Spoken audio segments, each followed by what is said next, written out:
Tere Rein, oleme siin jahirahu väljakuulutamisel Sangaste lossis, et kuidas Valgamaal aasta on läinud?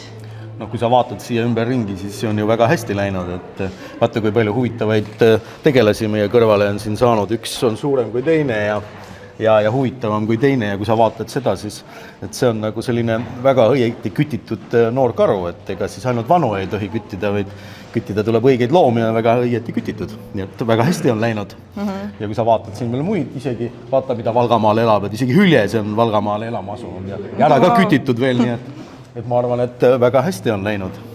Okei. Kuidas kasutusõiguste lubade pikendamisega on läinud?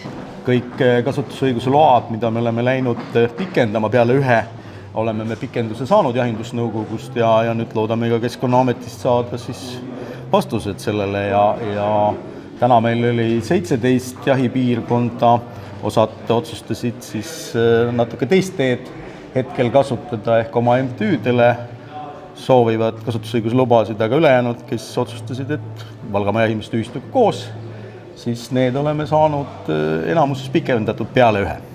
Väga hea. Jah. Kuidas, mis uus aasta toob? Uus aasta, no näha on, et hästi palju lund on. Et nii palju pole jupil ajal olnud ja loodame, et siis metskitsed hästi elavad üle selle talve, et see lumi on tavaliselt metskitsedele kõige keerulisem, kui teda nii palju on ja kui peaks tekkima siis sula, siis tekib jääkoorik ja see loodame, et päris sellist lahendust ei tule, et ikkagi oleks siuke metsloomale ka mõistlik talv. Aga siiamaani, kuidas küttimiskohustuse täitmine läheb? No küttimiskohustuse täitmine põtradega on nagu on, et eks nüüd täna on juba 16.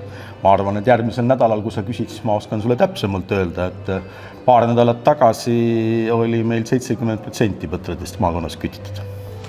Väga hea, aga head jõuluaega siis jahimeestele. Jõuluaeg kulub ära ja teile ka. Aitäh!